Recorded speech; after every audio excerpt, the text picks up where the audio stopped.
Hey guys, and welcome to the first ever episode of the Sports Show Football Experience.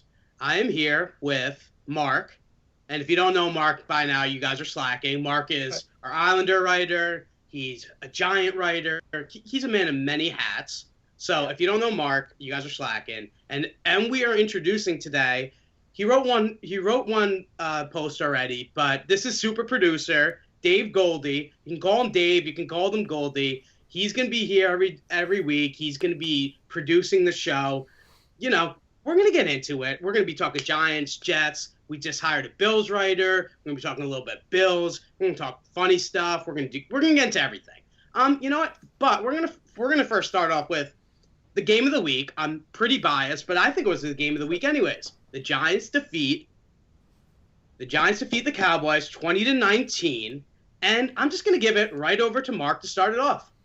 Yeah, I mean, obviously, if you read any of the articles before previewing the game, you would definitely see some stuff that I wrote there. But Giants 2019, it was a little bit too close of a nail biter, a little bit too close for comfort for me, but you expect that in a division game. We kind of went over some of the points that you were looking for. The newly revamped defense, they definitely showed up, got some pressure on Dak Prescott, but the offense, all the worries in the preseason, everyone's freaking out. Are they going to do anything? They look fine. So I wasn't too worried about them. Obviously, we talked about a lot of points there. Defense bend but not break. They really shut down Ezekiel Elliott. A lot of people thought he was going to have a big game there. But that pressure, that D-line got pressure.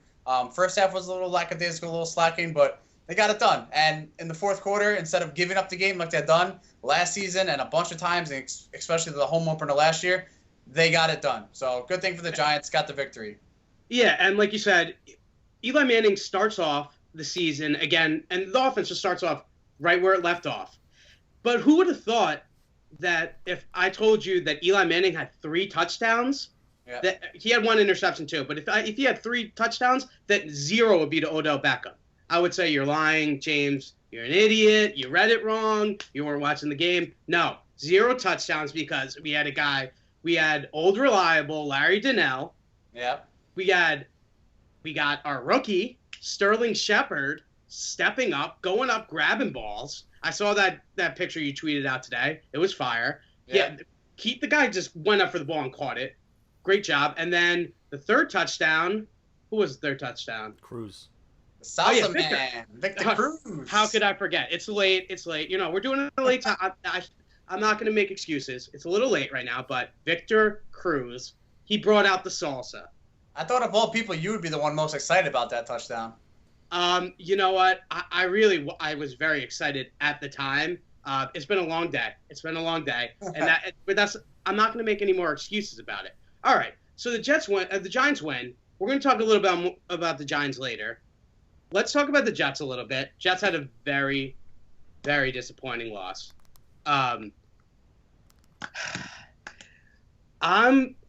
I'm a huge believer in Ryan Fitzpatrick. Ryan Fitzmagic, Fitzmagic. He did not bring the heat this week. Dave, what do you got? Yeah, that's definitely a good place to start. I thought the offense, really with the exception of Matt Forte, looked pretty anemic at times. I mean, there were times where, because I was at the game, and there were times where I was looking for Brandon Marshall on the field, because it seemed like he wasn't even in the game with some of the times on the field. And then when he did get thrown to, it seems like Fitz and Marshall didn't have that one season under their belt where the chemistry was not there. Marshall drops the ball in the fourth quarter on the pivotal, what would have been the comeback drive, had they would have succeeded. But really the story, the positive glass half full story from this game is definitely Matt Forte. He pretty much was as advertised. 22 carries, 96 yards, 5 catches, 59 yards. And when he was signed as a free agent, when Ivory left, one of the biggest things was that Forte fits this system better than Ivory did. He's going to be able to catch passes out of the backfield, and he pretty much did a little bit of everything. Now you can blame Bowles and the coaching staff for the lack of red zone success. I believe they were 2 for 5 in the red zone. And the reason why Blau, Powell, and Forte weren't given the ball more to pound it on the goal line, that's beyond me. I have no idea. But besides for that, I mean, the defense, on the defense side of the ball, 7 sacks. They were in Dalton's grill all day long, but then the secondary had issues. You had Revis got toasted by Green. He really didn't have any help over the top, no safety help there. But the defense as a whole seemed like they kind of lacked communication. They could not get in the field on some big third downs, and that was the most frustrating thing watching the game live. Okay, so let's do a little panic meter. Panic meter right now after seeing Fitzpatrick. His arm strength looks a little off after seeing Revis get burned, like you noted. Panic meter 1 to 10. How panicked are you? About what? About Fitz or about the Jets? About the Jets in general. About the Jets, I'm going to say I'm at about a 6 right now. I hate to react after one game of the season, but we all know what's coming up. They go on the road for a few games. Buffalo this week on a short week. Kansas City, Pittsburgh. So I'm at a 6. I don't want to jump out of my shoes too much, but they definitely have to turn things around quickly. Yeah, and I mean, Fitzmagic has some pixie dust, so I wouldn't be that worried either. Sprinkle a little. And and I didn't ask Mark his happiness meter about the Giants. What's your happiness meter 1 to 10? I mean, happiness meter, it's I think it's in the same area as Dave is as far as his panic meter. I think it's around a 6. I mean, the guys look good. Cruz was a big question mark coming in. Yeah, I think he played 50 of the 56 snaps that they had on offense, so he looked good. Shepard, although he caught the touchdown, the interception that you did talk about with Eli was kind of his fault. He didn't come back to the ball, ran the wrong route. So there's a little things that are still kind of iffy, but I would say I'm about a 6 or 7. I'm definitely happy. I'm optimistic. It looks good. A W, like you said, a win is a win is a win. Shout out to your article there in the sports show. So Lock on fire. Always forget that. But of course, I mean, from what they're looking at, the offense looked good. Jennings looked good on the ground. Beckham really, like I said, Beckham didn't score a touchdown, and they still win the game. So I'm definitely happy. I'm optimistic. I'm not going to say they're the best team in NFL, but they're treading in the right direction. And you know what? I do want to say, I'm more of a half is really full guy. I'm at an 8 because just for not even for we beat a backup who was a rookie, Dak Prescott. He looked actually pretty good. Yeah. My whole thing is the fact that the Giants didn't make any mental mistakes. They made the right play calls down with 2 minutes left is unbelievable. I mean, I guess it helps when you don't have a 70-year-old guy with dementia calling the plays, making decisions in the game. But and another thing I wanted to note is Janoris Jenkins, who followed Des Bryant most of the game. He actually was on the Doug Gottlieb show today, and he said that he saw that Des kept on putting up the diamond, and he noticed that just meant fade. And I guess that Dak Prescott and Des Bryant only have one side, which means fade. So he knew what it meant. He was trying to throw over the top to him, and Janoris Jenkins knew what was going on. So I really like that. He's bringing some intellect that we didn't have always on the defensive side of the ball. We had Snacks gobbling people up. I mean, he although he tried to tackle Dak one time and fell off, Snacks did well. Olivier Vernon's is better than advertised, I think. I think they're going to be okay. I really do. I'm very excited. And you know what? And I'm going to tell you, Goldie, as a Fitzmagic believer, I am very, very optimistic about the Jets still. I think his arm strength will be fine. I think that defense is unbelievable. And I think Eric Decker just is there to win games. I don't think that guy knows how to lose. So they'll find a way. They will. I know that schedule's tough. All right. Yeah, there's one guy you forgot on the Giants roster that I was very impressed by, and that's Landon Collins. Someone who struggled last year, wasn't great in coverage. He broke up the play for Dez's touchdown that got overruled there after the challenge. He was a guy that was out there balling. He's hitting people out there. And you mentioned Snacks, too. The one thing about him, he clogs up that run. He clogs up the middle. He's been getting some pressure on the quarterback, especially on Dak. But when he clogs up 2 guys, those linebackers are free to chase in. So that's why you saw all the runs. There was contact before the line of scrimmage or right at the line of scrimmage every time Elliott was running the ball, which is a great sign to see for the defense.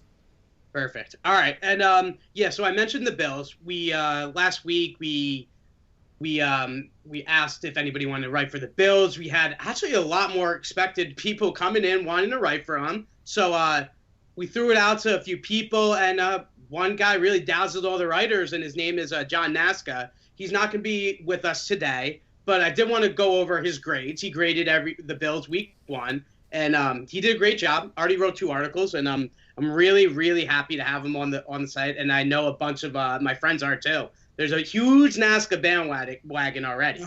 So I'm loving it. I'm loving it. He graded their offense with an F. That's what happens when you lose 13-7. You score 7 points. That's never good. The coaching, he said, was an F plus. I didn't know they made those grades, but it definitely is funny, and I'm a huge fan of whatever's funnier. He said that the coaches need to trust Tyrod, and Tyrod needs to trust Sammy to make a play, which, that makes perfect sense. The defense, how can you complain about giving up 13 points? He gave them an A, which is perfect. And then the special teams, Dan Carpenter missed a field goal, and it was pretty important at the time. So, yeah, he gave them an F too. And then he showed a little video at the end of his current mood, which was pretty much like a bunch of Bills fans being very, very pissed off. And they just all of a sudden take off their shirts and there's all Buffalo Sabres stuff under it. So he's already ready for hockey season, apparently. Bills Mafia. Great article. But well, you know what? Let's just preview. We'll preview this one game first.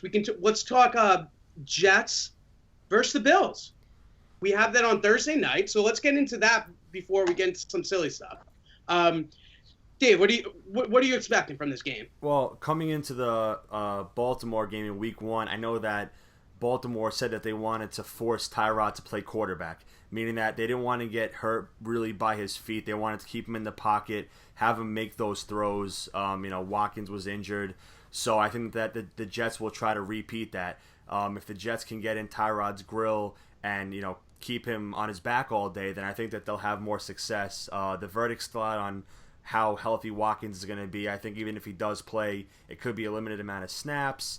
So that definitely benefits the Jets in that way. But the downside to that is that they're going into Buffalo and they haven't played well versus Buffalo in years, and I don't know how long. So yeah. So I'm expecting the Jets to walk out with a win, especially because that they really need this win, and of how abysmal the Bills looked in Week 1. I mean, the only real thing you can take away from it is that the 7 points came from LaShawn McCoy. I didn't see the actual touchdown, but it goes in his stat column. So if there's one thing that you could take away from it, it's that Shady had the touchdown. But as far as Tyrod and the rest of the offense goes, the Jets should be able to keep him in check. Okay, and I'm just going to play devil's advocate right here. And I do want to mention one thing, because I haven't really gotten to talk to Nazca about the Bill stuff. I know he's going to be up in Buffalo in Week 3, and he'll probably have the Snapchat going nuts up there with Bills Mafia. But I was thinking, what about this, Bills Mafia in New York, when I know they play on January 1st. So I know it's going to be a crazy, crazy day at MetLife. I was thinking, what if we went a different a Bills Mafia route, sometimes where you're at MetLife and there's a little gabagool, you got the mozzarella, I don't know, a little Bills Mafia that way. I mean, obviously, still I want people going through tables and setting themselves on fire, but I don't know. Maybe it'd be funny. It was just a thought that just came up. I don't know. Last year, I was at the Thursday night game where they were at MetLife. That was the color rush game where people that were colorblind were complaining about the red jerseys and the green jerseys. Right. I was tailgating. I didn't see anything too crazy from the Bills Mafia, but I mean, who knows? Probably when they're on their home turf, they probably go nuts, as we've seen. So yeah, for sure. You gotta love the Ryan brothers. Gotta respect. I don't care it. who you are. Those guys love to eat. They love to curse. They love to fart. They love to sniff farts. Those guys are great. They're all over the place. The one thing I want to ask Nazca, and I want to ask Dave while we have him on the line now. I mean, as far as this, for both teams, is this a must-win game? I know there's no must-win unless you're ultimately eliminated from the playoffs. But considering the Jets' schedule going forward, is this a must-win for them? I don't like using that phrase because all 16 games are must-win. If you want to make it into the playoffs, you got to win these games. I don't like using that phrase, but the worst thing to happen to the Jets and to Buffalo was how good Jimmy Garoppolo looked, because that means for the next 4 weeks, the Patriots don't really have too difficult of a schedule, and if Garoppolo keeps playing as advanced in that offense as he looked, then the Jets and Buffalo and Miami are all going to have to win. So, yeah, I would say that the loser of this Jets-Bills game is definitely going to be in some serious trouble, and heading into the rest of the season. It's a great point. Very, very good point. Okay.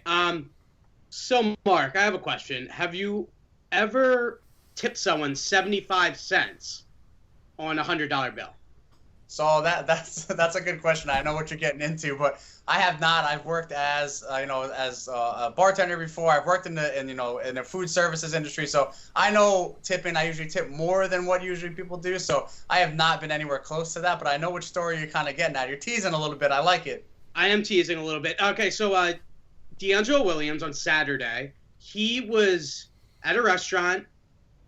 He did not like the service at all, and this guy who makes millions of dollars a year decided, hey, you know what? I'm going to give 75-cent tip.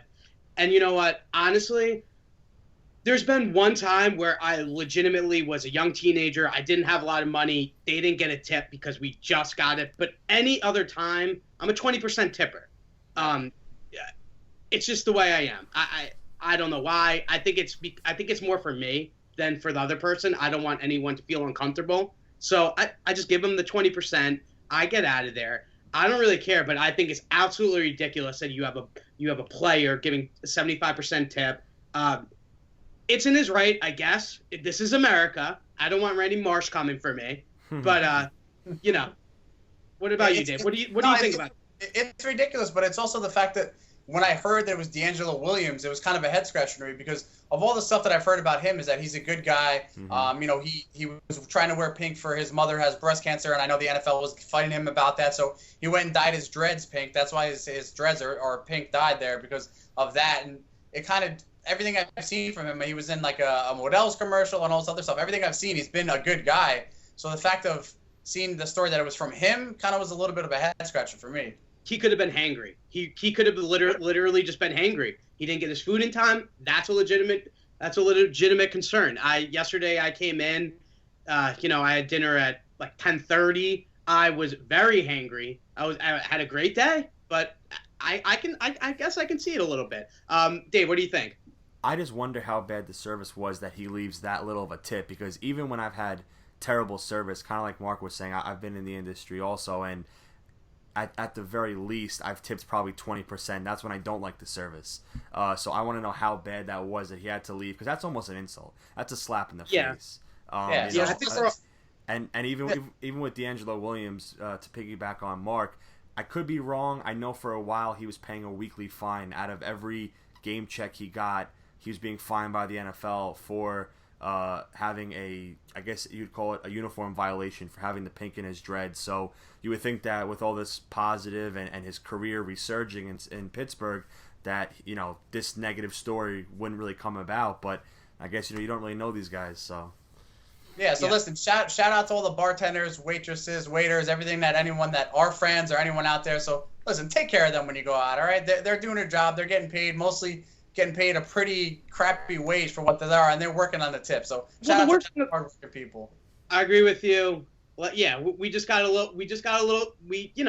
were being really nice to all the people out there. I agree with it. But the worst thing about this is the waitress got fired for tweeting it. The waitress is the villain in all this, apparently. She gets chopped from her job. If she's listening to us right now, and there's probably like a 94% chance that she is, come on, you can wait for us. You can come in, you can bring me beers when I'm podcasting. I'll tip you 50%, all right? And I think it was in the South, so that's probably not going to happen. And one thing I did want to mention too is Peyton Manning. He did this. There was a waiter who tweeted out a tip of him giving them a $200 tip like 2 years ago, and that waiter got fired. So more of the story is if there's a celebrity like me or Mark or Goldie and we walk into a restaurant and you're gonna tweet the tip, just wait for the repercussions, because they're coming. They're gonna come. Yeah, save the receipt so that autograph will be there for years to come. When James comes into your restaurant, save that receipt. Yeah. Exactly. If we could somehow get in contact with that waitress, we should hire her for the annual Sports Chill Christmas party. So we'll have to try and get in contact with her. We'll definitely be doing that. We will definitely be doing that. place to be determined, and that'll happen. I like that idea a lot too. So that's and you know what? That's a perfect segment into the segment, a segue into the segment. Didn't see that coming. So we're gonna do this segment this week. It's people, whatever you really want, something that was surprising. I don't know. Whatever you want to do. Mark started off. Yeah, I mean, the one I'm going with is the Oakland Raiders head coach, Jack Del Rio. I was watching that game on Red Zone and going back and forth, and that was really a shootout. It was a really exciting game to watch. But then to have the game-scoring touchdown in the final minutes and then thinking, you know what, going for two. And it wasn't even a question in his mind because you saw as soon as Derek Carr, as soon as they scored the touchdown, he had his hands up already, going for two, and they went for it. Listen, you got to have some big, cojones there to go for two in that spot, knowing that if you miss it, you're going to lose the game by one. I mean, I guess he really didn't trust his defense going forward. It's New Orleans lit them up. But I guess saying, listen, this is it. We're going to go out there. We're going to, go for it. So that I did not see coming, and I give a lot of props to Jack Del Rio for going for two in that decision and then making it. So that was great for him, and I really that came out of nowhere for me. Did you see the tweet? Did you see his tweet? I did not.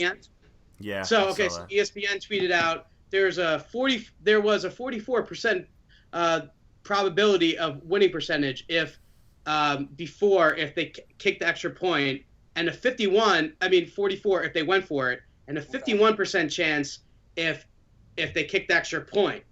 And Jack quoted that and he said, "Well, thank God that ESPN doesn't coach the Oakland Raiders." Mm-hmm. So kudos to you, Jack. Jack has cojones on the field and off the field, and he's on Twitter. The man of many hats. All right, Dave, what's your didn't see that coming? Jack's definitely winning this week, and Mark, that was a good one.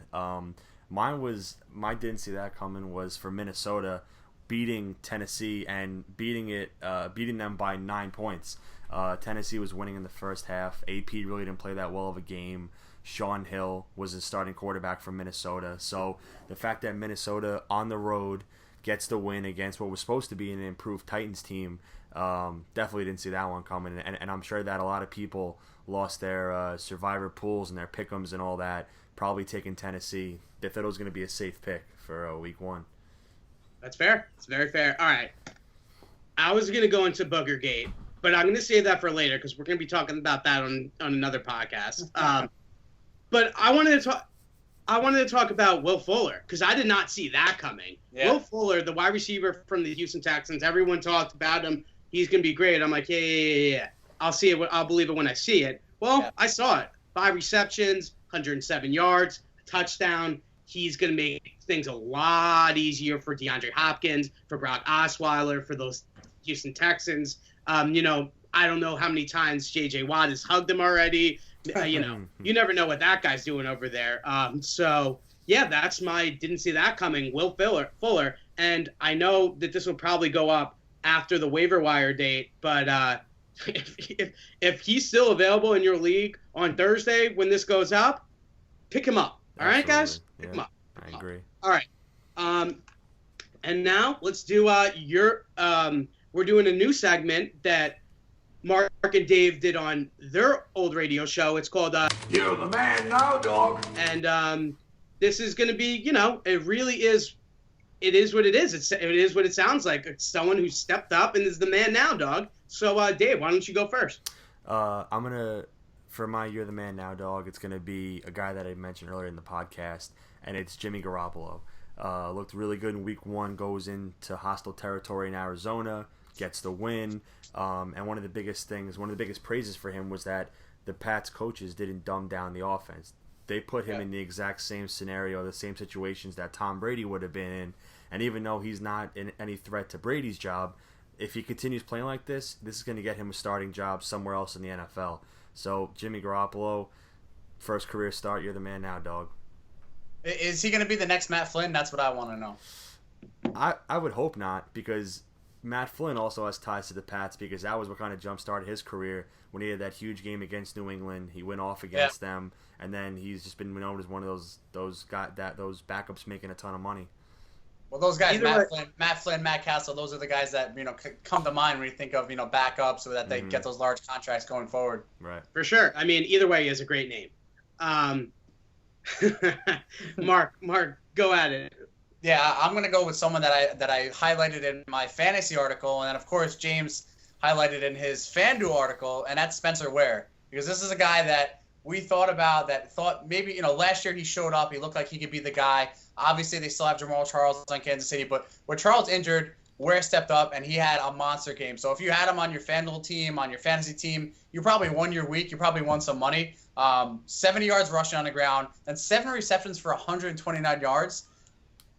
Monster game, and you didn't really expect that receiving part because that's not what he did a lot last year, more on the ground. But he stepped up, and now thinking when Charles comes back, is he even have a real part in this offense? He's still injured. He's going to be eased in, but for me now, that's a guy that I'm going to target on any fantasy, anything you got going on, and someone that's probably going to have at least half the carries even when Charles comes back. So Spencer Ware, you're the man now, dog.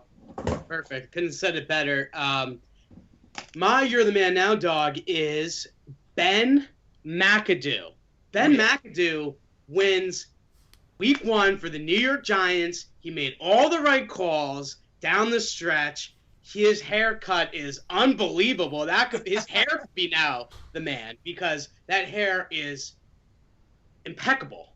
I mean, it just reminds me of my uncle in the 90s who just has not a care in the world. I know what he did when he went home. He was just right to the Barker Lounger. Maybe he threw a lip in. Had a Budweiser. I know it was September 11th. Shout out to the troops. And so anytime you go 1-0, your winning percentage is 1,000.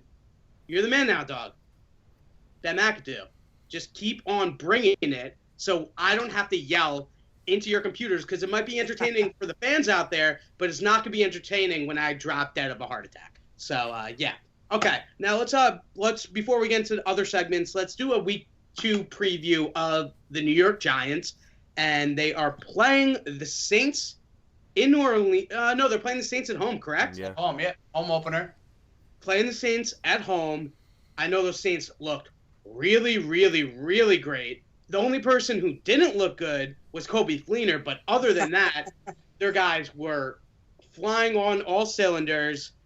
Mark, I know you're going to be coming out with a preview later this week, but tell me a little bit, what are your thoughts on this week's game? Yeah, I mean, for just off the bat, I think that they had the Giants as 4.5-point favorites, which was a little bit surprising to me. I guess, I mean, with the 3 points at home, you get that, but the Saints' offense looked great. Their defense was a little shaky, and I think they're missing one of their cornerbacks as well that got injured coming into this game in week 2. So it's definitely going to be a shootout. If you remember last year's game, it was a shootout. That was in the dome, so it was a little bit different. But I'm thinking this game is going to be a shootout as well. Again, I'm sure you're going to preview some guys in your FanDuel article that's going to come out later in the week as far as guys on both teams that are definitely going to be receivers and whatnot that are going to light it up. But I think the Giants, again, if you look at last year's and you look at this year's, what they did against Dallas was kind of the same as last year, but they got it done in the end. I think the same thing is going to happen in this game. I think they have a little bit more control. The defense will get a little bit more pressure and maybe force a couple of turnovers with Drew Brees. And I think the Giants, at the end of this game, I think we'll be feeling good. I think my happiness meter will be higher than what it currently is. Wow, maybe we'll get you a 7 next week. Who knows? No, I couldn't agree more. I think that, you brought me back like 300 days, because just you mentioning that game, the special teams mistake, everything, it's ruffling my feathers right now. It's grinding my gears. It's making my blood boil. I think now that we have our man now dogs, we are gonna be fine. I think the Giants, I really do. I think the Giants are going 4-0 to start the season. I really do. They're gonna be playing the Vikings in week 4. Yeah. Whoever they're playing in week 3 isn't going to be ready for us. Well, they got Minnesota in week 3, and then they have and then the Vikings and Washington and then Minnesota. That's 3 and 4. And Kirk Cousins looked like a shell of himself last night. And so I think the Giants should start off 4-0. So that's really it is what it is. I'm going to leave the previews up to you. So you think the Giants are going to win? I'm going to agree. That's 2 thumbs up. There you go. Let's move on. Now we're going to do something that we're going to do every week. I don't care if I'm not here. I don't care if someone has pneumonia. We're going to do it every week. It's called Top 5. Top five, top five, top five. All right. And this week we're going to be doing top 5 favorite quarterbacks. So that doesn't necessarily mean your the top 5 best quarterbacks of all time. They can be dead. They can be alive. They can be really whatever you want it to be. Who wants to go first? I don't want to go first. Who wants to go first? I'll go first. Let David go first. Yeah, I'll start things Dave. off. All right, so he was going to be my honorable mention, but he kind of crept just into the top 5. I had to put a Jets quarterback in here, Vinny Testaverde. Long Island guy, took the Jets to the AFC title game in '98, the Monday Night Miracle. Got to go with my boy Vinny Testaverde at number 5. Number 4, Dante Culpepper, and you'll see that there's a trend along with a lot of these guys that I had picked. Loved growing up watching Culpepper every Sunday. Same thing goes with Randall Cunningham. Cunningham was a guy that I remember. If you have Blitz 2000, he's a guy that I was used to use. Both Vikings quarterbacks, ironically, both played for the Vikings. Ironically enough, 4 and 3 for Culpepper and Cunningham. Number 2, had to go with Mac 5, Donovan McNabb. Took the Eagles to a bunch of NFC Championship games. Threw up on the field in the Super Bowl. And he's still regarded as one of the best Eagles quarterbacks of all time. And number 1, that makes me want to puke. Right. Well, yeah, I'm sure talking to you guys. But my number 1 of all time, he was my first ever football jersey. One of my favorite players to watch. Always left it on the field. Steve McNair, Air McNair. Ooh. Yeah, he's my number 1 guy. So what you're saying with your trends is that you like black quarterbacks, essentially. It's funny because I wasn't going to bring that up, and I looked at the list, and outside of Testaverde, they're all black quarterbacks, and they all have a similar build. They were all big guys that they were able to use their feet when they really had to. Tough guys, gritty guys. So that's my my top 5 favorite quarterbacks. I like it a lot, other than the Don McNabb, because I'm a huge Giants fan. I figured that. And let me preface it for Mark and I, because let's get real. We're huge Giants fans. Eli Manning is number 1 in both of our hearts. Yeah. So let's exclude Eli Manning from this list, if that's okay with you. Do you have 5 you can do? Yeah, I got 5 I could do without Eli. Eli definitely is at the top. We both know that. 2-time Super Bowl winning MVP, the most elite human being on this earth. And, so just give me your top 5 before I just go into a love fest. Yeah, before you go into a love fest, I have. It's funny because I was thinking more on the Dave's line as well, that I had the same type of players that I had there. At 5, I had Steve McNair as well. Someone who I love watching, someone that, if you're thinking about favorite quarterbacks, you're not looking at stats, you're not looking this and that. McNair is definitely up in there in my top 5. He's someone that I love watching. Number 4, I got to go Steve Young. Again, he beat up on the Giants during that era. That's when I first started watching football. I still remember that NFC game. I think they won 49-3 when they beat the Giants. This was in late 80s, early 90s. I think early 90s, and I remember that's the first time I really cried over football, because I remember the Giants just got smoked in the NFC Championship game there. So Young is number 4 for me.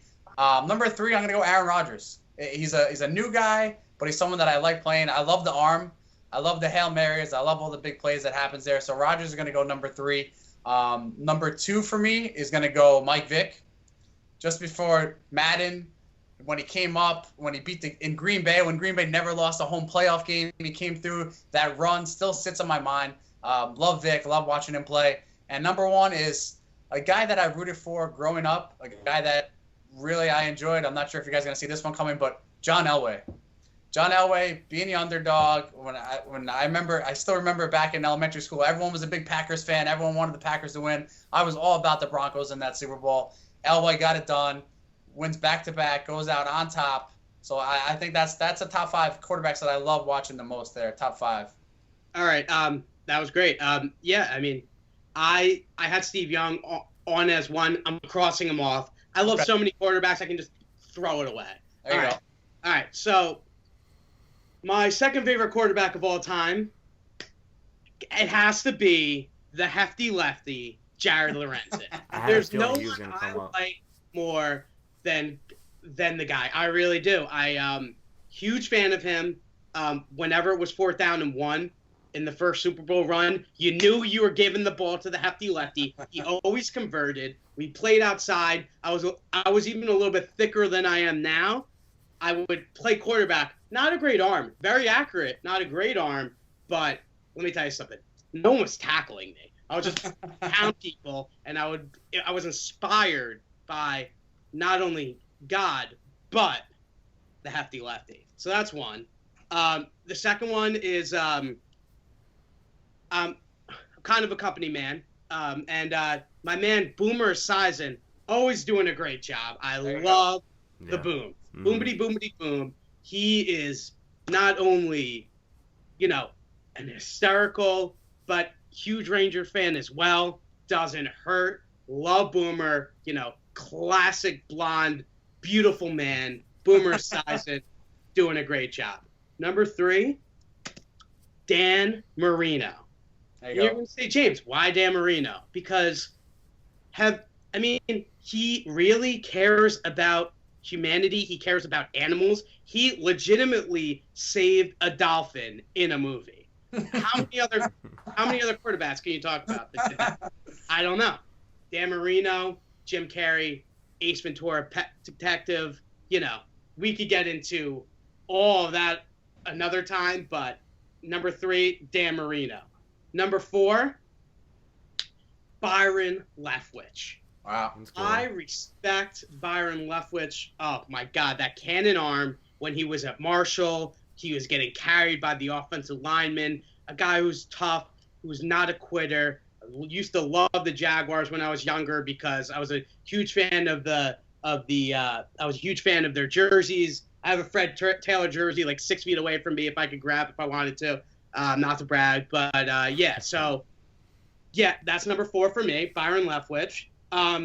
Number 5, I didn't want to have to do it, but his name is Tim Tebow. You gotta love Tim Tebow, and you could say, James, I thought he plays for the Mets. Yeah, well, I remember a few years ago when he beat the Pittsburgh Steelers in a playoff game, the immaculate reception. Everybody, Tebow Mania was real. And I don't know if I believe what I believe in, if a God, Jesus Christ, but I do believe in Tim Tebow. And I'm going to break the rules a little bit, a tiny, tiny bit, because we couldn't do the Eli Manning. But I just want to give a little homage, a little six-man to Archie Manning, because, he might have the sperm of a god, of a Zeus, because he not only created Eli Manning, he also created Peyton Manning. And Cooper Manning is no slouch himself. I'm pretty sure he makes millions of dollars a year, like on Wall Street or something. So Archie Manning, you're doing a great job. That 30 for 30 they did on the Mannings, the Book of Manning, unbelievable. Brought tears to my eyes. So yeah, that was my top 5.5, I guess. All right. I wanted to see if we could bring in. There's a guy that we like to talk about. He's more of a myth, I would say, than anything. And his name is Coffee Calapari. Coffee Calapari, you around? And I want to ask you before we start. Mark, Dave, and I do not know what Coffee Calapari is bringing to the stove. I guess we'll call it the hot stove, whatever's funnier. What's the coffee of the day first? A real nice Colombian blend. Picked up at Starbucks. Love it. Great stuff. Phenomenal. Okay. All right. Interesting. So I want to know your guys. What's your favorite? What do you think was the upset of the week? What do you think really was the shocker? Because the games were close, but there wasn't really a big upset. So I just wanted to. I had. The Lions taking down the Colts, because who the heck saw that?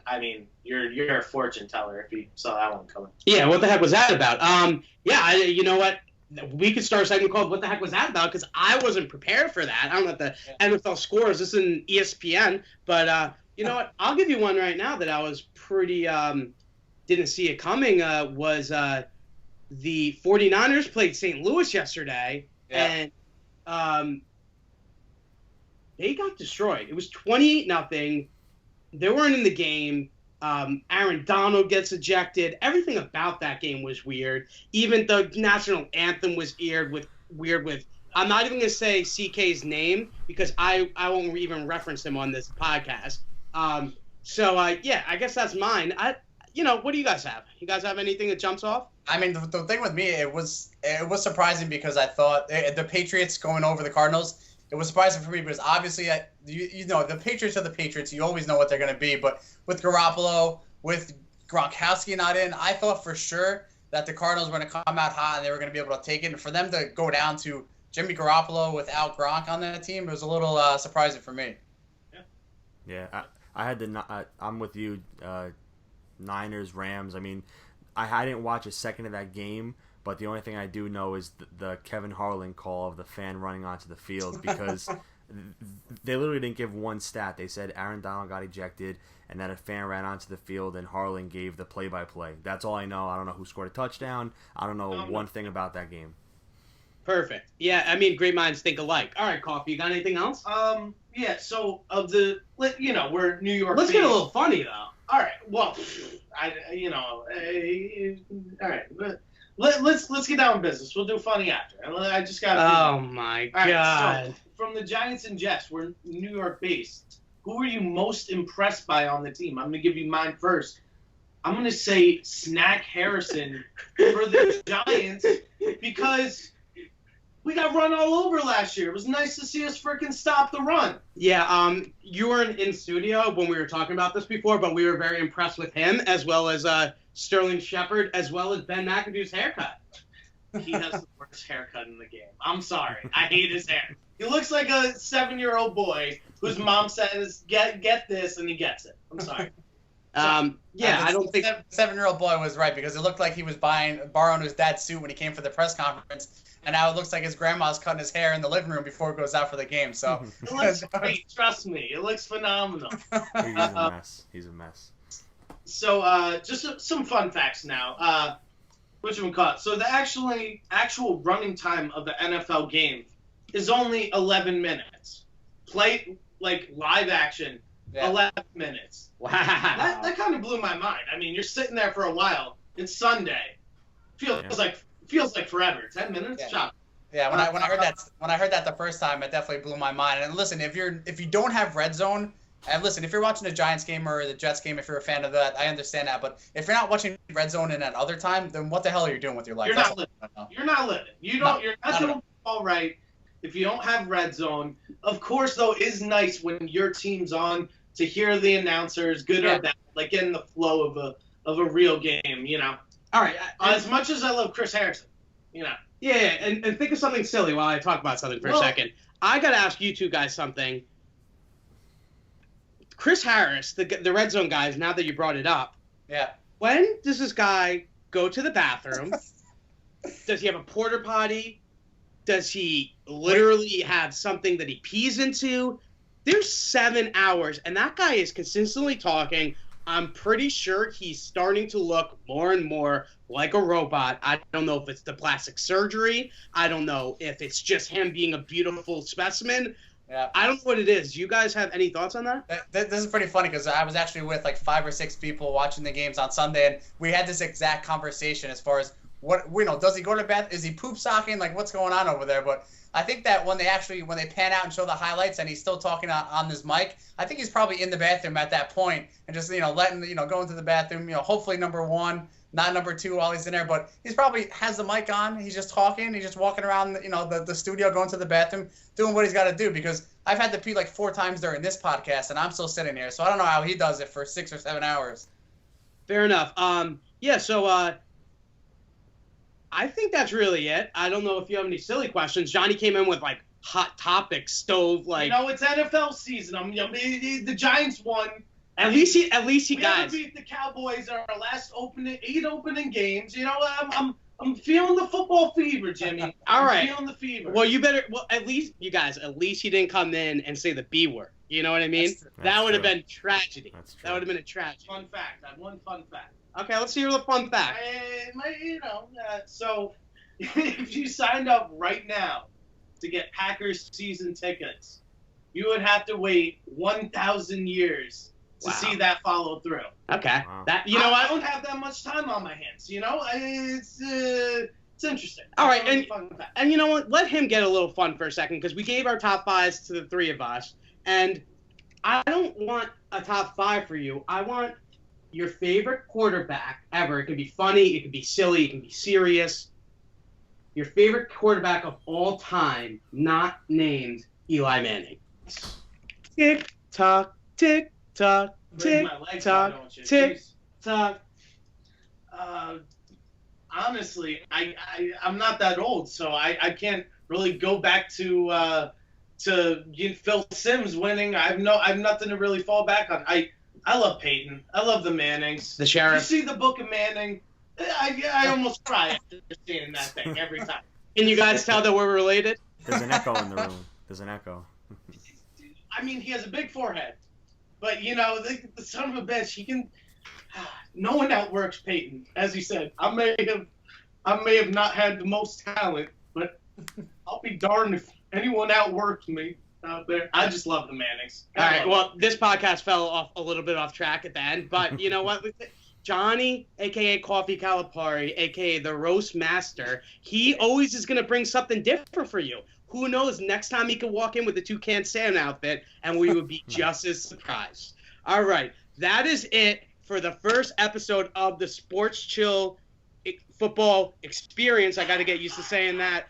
Fire, fire, fire, fire, fire. Follow the Sports Show on Twitter. Like us on Facebook. Do it. Hit us up on Instagram. Do it. Mark, Dave, have a wonderful night.